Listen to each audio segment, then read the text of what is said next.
imagine standing on a surface that wants you dead, where every meter of soil you uncover is a gamble between finding life-saving resources or triggering a structural collapse that buries you alive.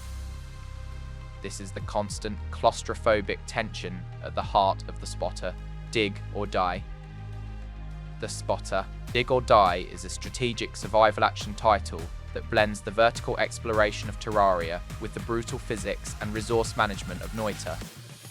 It's a game built for players who enjoy the preparedness loop, those who find satisfaction in building a perfect base just to see if it can withstand a literal world of pressure.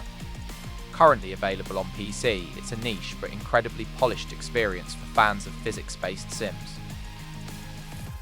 At its core, the gameplay revolves around the spotter mechanic. You aren't just swinging a pickaxe, you're managing structural integrity.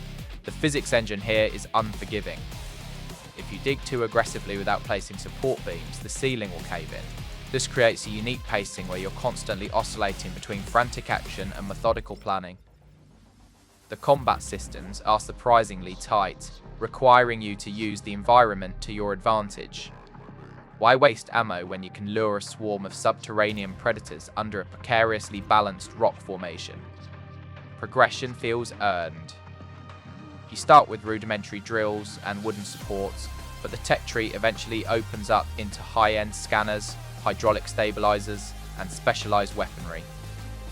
The build variety is impressive, allowing you to focus on being a heavy-duty miner, a stealthy scout, or an engineering specialist. However, the controls do have a steep learning curve. Navigating the inventory while managing your oxygen and structural sensors can feel overwhelming in the first few hours, and the movement can occasionally feel floaty when you're trying to navigate tight, crumbling corridors. Visually, the game opts for a gritty, lo-fi aesthetic that works perfectly for its atmosphere. The lighting system is the real star here.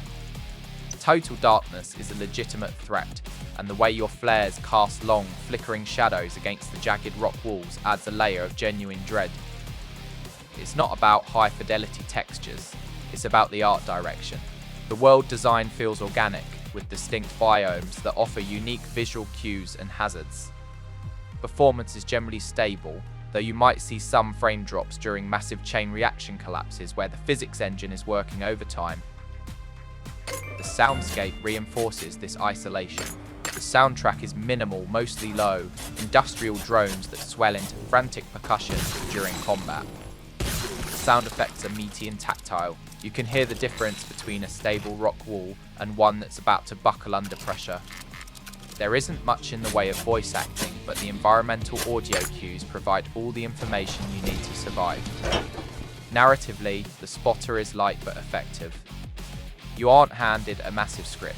Instead, you piece together the world building through environmental storytelling and log entries found in abandoned outposts.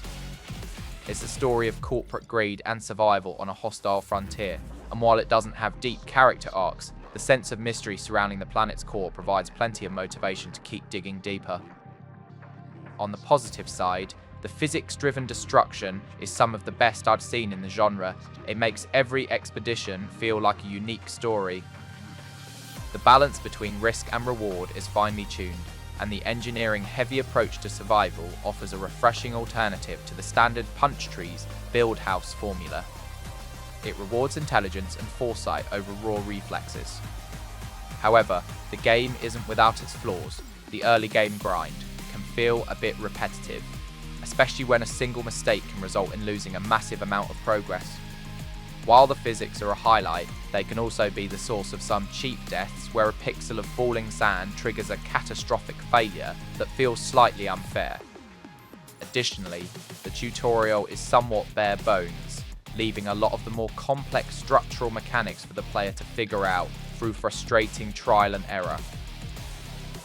In terms of value, The Spotter, Dig or Die offers a substantial amount of content for its price point. A single successful run can take several hours, and the procedural generation ensures that no two subterranean layouts are the same.